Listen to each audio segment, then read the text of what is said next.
भारत और पाकिस्तान द्वारा एक दूसरे के खिलाफ सैन्य कार्रवाई रोकने की घोषणा के 5 दिन बाद भी सीमा पर तनाव कम होता नहीं दिख रहा है।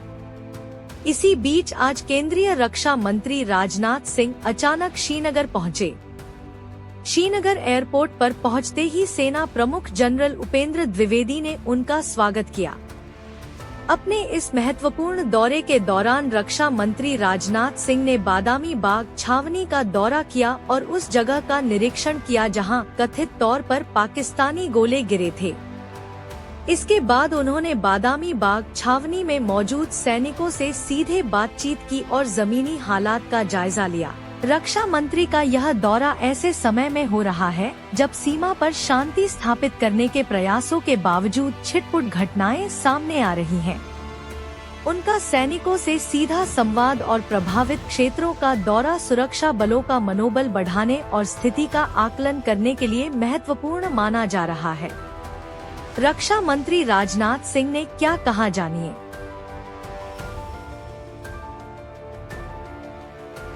भारत माता की, भारत माता की, भारत माता की। गुड। सबसे पहले आतंकवाद और आतंकवादियों से लड़ते हुए हमारे जिन बहादुर जवानों ने अपनी शहादत दी है, उनकी शहादत को मैं नमन करता हूं, उनकी मैं स्मृति को नमन करता हूं। और साथ ही पहलगाम में जो निर्दोष नागरिक आतंकवादियों के द्वारा मारे गए हैं, उनकी भी स्मृति को मैं नमन करता हूं। मैं हमारे घायल सैनिकों के साहस को भी नमन करता हूं और ईश्वर से यह प्रार्थना करता हूं कि वह जल्द से जल्द स्वस्थ हो जाए। मेरे दोस्तों, इन विषम परिस्थिति में आप सबके बीच आज आकर मैं स्वयं को बहुत ही गौरवान्वित महसूस कर रहा हूं। हमारे प्रधानमंत्री माननीय नरेंद्र मोदी जी के कुशल नेतृत्व और मार्गदर्शन में ऑपरेशन सिंदूर के दौरान आपने जो कुछ भी किया है, उस पर पूरे देश को गर्व की अनुभूति हो रही है। मैं अभी भले ही आपका रक्षा मंत्री हूं, लेकिन उससे पहले तो मैं भारत का एक नागरिक हूं। रक्षा मंत्री के साथ साथ मैं आज भारत के नागरिक के रूप में भी आप सबके प्रति आभार व्यक्त करने के लिए यहां मौजूद हूं। पहलगाम हमले के बाद हमारे जम्मू कश्मीर की जनता ने पूरी एकजुटता के साथ और पाकिस्तान और साथ ही साथ आतंकवादियों के प्रति जिस प्रकार से अपने गुस्से का इजहार किया है, मैं जम्मू कश्मीर की जनता का भी अभिनंदन करता हूं। मेरे साथियों, आपकी उस ऊर्जा को महसूस करने आया हूं जिसने दुश्मनों को नष्ट नाबूद कर दिया है। आपने जिस तरीके से सीमा के उस पार पाकिस्तान की चौकियों और बंकरों को आपने ध्वस्त किया, दुश्मन, मैं समझता हूं, उसे कभी भूल नहीं सकता। आपने देखा होगा कि आमतौर पर लोग जोश में होश खो देते हैं, लेकिन आपने जोश भी रखा, होश भी रखा और सूझबूझ के साथ दुश्मनों के ठिकानों को आपने बर्बाद किया है। आज मैं यहां रक्षा मंत्री के साथ साथ एक मैसेंजर के रूप में भी आप सबके सामने मौजूद हूं। पूरे देश की शुभकामनाएं, उनकी प्रार्थनाएं और उनकी कृतज्ञता को लेकर आप सबके बीच यहां मैं मौजूद हूं।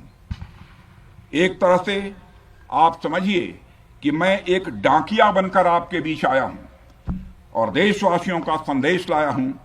संदेश यह है कि हमें हमारी सेनाओं पर गर्व है।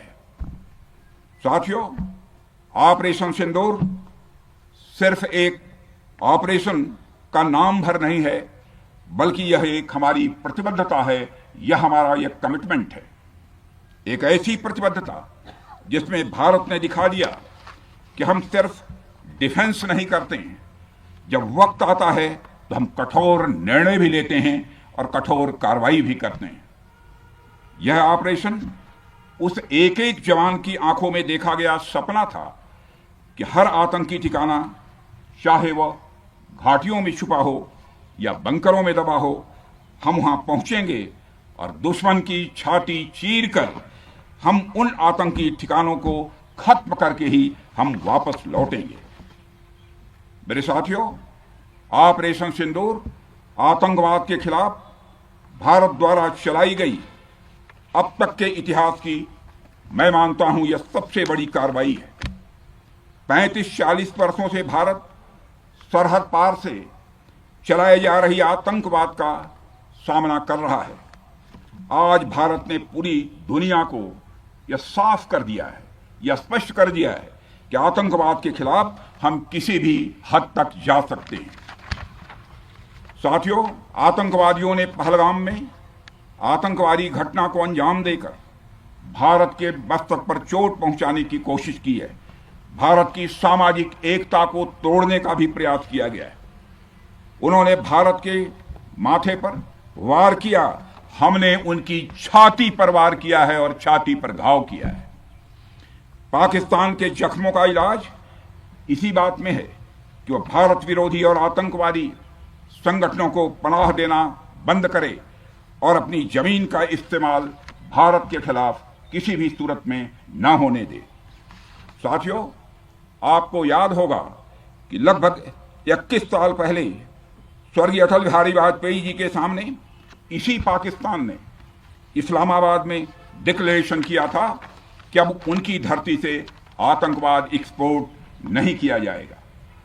मगर पाकिस्तान ने भारत को धोखा दिया है, पाकिस्तान ने भारत को छला है और आज भी वह धोखा दे रहा है। इसका खामियाजा अब उसको भारी कीमत करके भुगतना पड़ा है और यह कीमत, यदि आतंकवादी वारदातें चलती रही तो लगातार यह बढ़ने ही वाली है। हमारे प्रधानमंत्री श्री नरेंद्र मोदी जी ने दो टूक शब्दों में आतंकवाद के खिलाफ भारत की नीति को रीडिफाइन कर दिया है, इसे परिभाषित कर दिया है, जो यह कहती है कि हिंदुस्तान की सरजमी पर किया गया कोई भी आतंकी हमला एक एक्ट ऑफ वार माना जाएगा। दोनों देशों में जो अंडरस्टैंडिंग बनी है फिलहाल वह इसी बात को लेकर है कि सरहद पार से कोई बेजा हरकत अब नहीं की जाएगी। अगर की गई तो बात निकलेगी तो बहुत दूर तक जाएगी। साथ ही हमारे प्रधानमंत्री ने यह भी साफ कर दिया है, आतंक और बातचीत कदापि एक साथ नहीं चलेंगे और अगर बात होगी तो आतंकवाद पर होगी और पाक ऑक्युपाइड कश्मीर पर ही होगी। साथियों, ऑपरेशन सिंदूर की कामयाबी ने पाकिस्तान में छिपे आतंकी संगठनों और उनके आकाओं को भी यह साफ बता दिया है कि वे कहीं भी अपने आप को महफूज और सुरक्षित न समझें। अब वे हमारे बहादुर भारतीय सेनाओं के निशाने पर हैं। दुनिया जानती है हमारी सेनाओं का निशाना अचूक है और जब वो निशाना लगाते हैं तो गिनती करने का काम वह दुश्मनों पर छोड़ देते हैं।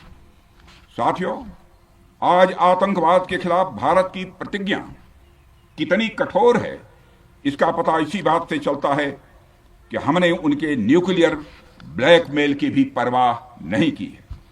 पूरी दुनिया ने देखा है कि कैसे गैर जिम्मेदाराना तरीके से पाकिस्तान द्वारा भारत को अनेक बार एटमी धमकियां दी गई हैं।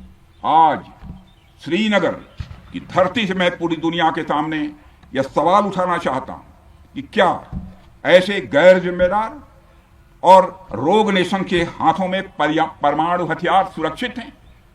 मैं दुनिया के सामने यह सवाल खड़ा करना चाहता हूं।